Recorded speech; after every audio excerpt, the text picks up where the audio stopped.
আসসালামু আলাইকুম রহমতুল্লাহি ওয়া বারাকাতুহু। সেলস কিংবা বিক্রি।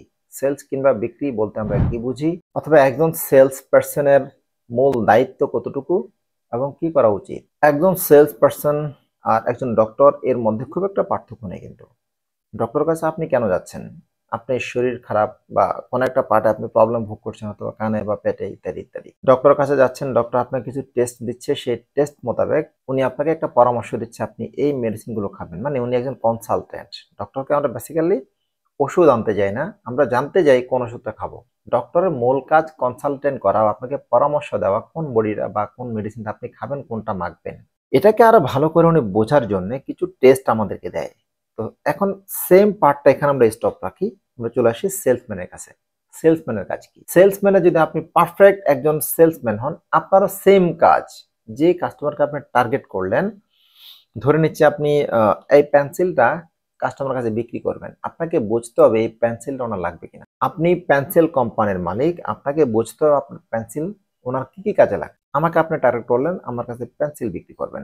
আপনি প্রথমত আমাকে নিয়ে স্টাডি করুন, আমার এই আপনার এই পেন্সিল আমার কোথায় কোথায় কাজে লাগতে পারে, কি কি কাজে লাগতে পারে, এবং আমি আদৌ এটা ইউজ করি কিনা। যদি ইউজ না করি, এটাকে আমি কিভাবে আপনি এটাকে আমার কাছে ইউজে রূপান্তর করতে পারেন, যেটা ইউজ করাটা জরুরি, এটা ইউজ করলে এই ধরনের ফ্যাসিলিটিস পাবেন, এই কাজগুলো হবে ইত্যাদি ইত্যাদি। সবকিছু পার্ট আপনাকে আমাকে বোঝাতে হবে, আমি যেন বুঝতে পারি হ্যাঁ এটাই সেই জিনিস যেটা আমি খুঁজছিলাম এতদিন ধরে, কিন্তু বুঝছিলাম না কি আমার লাগবে। যেমনটা ডক্টর সাজেস্ট করছে পেশেন্টকে এই মেডিসিন খাবেন, আপনি তেমনটাই ডায়াগনোসিস করে আপনার ক্লায়েন্টকে আপনি সাজেস্ট করুন আপনার এই প্রোডাক্টটা লাগবে। আপনি ক্লায়েন্ট সম্পর্কে আপনি আগে স্টাডি করুন, আপনি ওনার কি লাগবে, ওনাকে কি দেওয়া যায়, ওনাতে এটা আমার এই প্রোডাক্ট ওনার কি উপকারিতা আসতে পারে, কোন কোন সেক্টরে কাজে লাগান, এই সব কিছু আপনাকে আগে স্টাডি করতে হবে। যদি আপনি সেটা করতে পারেন তাহলে আপনি পারফেক্ট সেলসম্যান। আপনি যার কাছে যাবেন, যাকে প্রোডাক্ট নিয়ে বোঝাবেন, উনি আপনার পণ্য নেবে। সেলসম্যানে আসেন।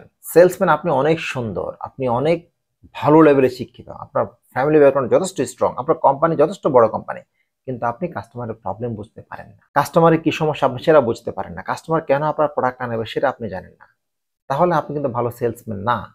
যেমন তিনি ভালো ডক্টর নয়, ভালো বুঝতে না পেরে আপনি তেমন ভালো সেলসম্যান নয়। আপনাকে বুঝতে হবে আপনার ক্লায়েন্টের কোন পণ্যের ডিমান্ড আছে এবং ওই পণ্যটা কোন ক্ষেত্রে ইউজ করা যেতে পারে, আপনার থেকে উনি কেন নেবে। এই সমস্ত প্রশ্নগুলোর উত্তর খুঁজে বের করে যখন আপনি কাস্টমার সাথে মিট করতে যাবেন, সাক্ষাৎ নেবেন ওনার থেকে, স্কেজুয়ালি ওনার সাথে মিট করবেন, উনি আপনার সাথে আপনার প্রথম মিটিং আপনার সাথে প্লেসড হয়ে যাবে। হ্যাঁ, আসলেই তো আপনি সেটাই করছেন, সেটাই বলছেন যেটা উনি খুঁজছে। সেলসম্যান, আপনি একজন কনসালটেন্ট, আপনি সেলসম্যান না। আপনি মাথাটাকে ঝেড়ে ফেলে দেন, অ্যাজ এ সেলসম্যান আপনি সেলসম্যান না, আপনি একজন কনসালটেন্ট, বিজনেস কনসালটেন্ট। কাস্টমার কাছে যাচ্ছেন, ওনাকে বোঝাচ্ছেন। আপনি গিয়ে বলার দরকার নেই আপনি আমার থেকে প্রোডাক্টটা নেন, আমাদের এই প্রোডাক্টটা খুবই ভালো, গুণগত মান খুবই স্মার্ট এন্ড স্ট্রং, আপনি এটা নিলে এই হবে সে হবে, কিচ্ছু দরকার নাই। আপনি নিজেকে নিয়ে বলার দরকার নাই, আপনি এটা নেন মানে আমাকে দেন বলার দরকার নেই। আপনি বলেন স্যার এগুলো আপনার আপনার দরকার, এই পার্ট আমরা দেখলাম এটা আপনার নাই, সেটা নাই, এটা আপনি বোঝানো ওনাকে কি লাগবে সংশ্লিষ্ট প্রতিষ্ঠানের বা সংশ্লিষ্ট ব্যক্তি, যদি সেটা আপনি ওনাকে বোঝাতে পারেন তাহলে কিন্তু উনি আপনার থেকে প্রোডাক্টটা নেওয়ার চিন্তা ভাবনা করতে পারে। মার্কেটিং কাকে বলে? যে পণ্যটা আমার দরকার নাই সেটাকে আপনি আমার কাছে প্রমোট করাটা মার্কেটিং। এটা ওনার ডিমান্ড না, এটা ওনার লাগবে না, কিন্তু এমন ভাবে আপনি প্লেস করছেন, এমন ভাবে ওনার সামনে এটাকে আপনি রিপ্রেজেন্ট করলেন যাতে করে উনি মনে করছে আসলেই তো তাই। আপনি সেলসম্যান, আপনি একজন কনসালটেন্ট, আপনার ডেজিগনেশন অনেক উপরে, কিন্তু ইউ ডোন্ট থিঙ্ক সো? খুব ছোট আপনি salesman. As a salesman you are very small, not that you are very big. Sales একটা ডিপার্টমেন্ট, যে ডিপার্টমেন্ট ভিতরে কোনো কোম্পানি কিন্তু চলতে পারে না। আলটিমেটলি আপনাকে মাথায় রাখতে হবে আপনি as a salesman you are doing many thing for company. আপনার কোম্পানির জন্য অনেক কিছু করছেন।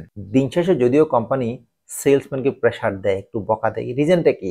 আপনি কোম্পানির মূল ভিত্তি, দ্যাটস ওয়াই আপনাকে স্ট্রং রাখতে হবে, আপনাকে সার্ভিস করতে হবে।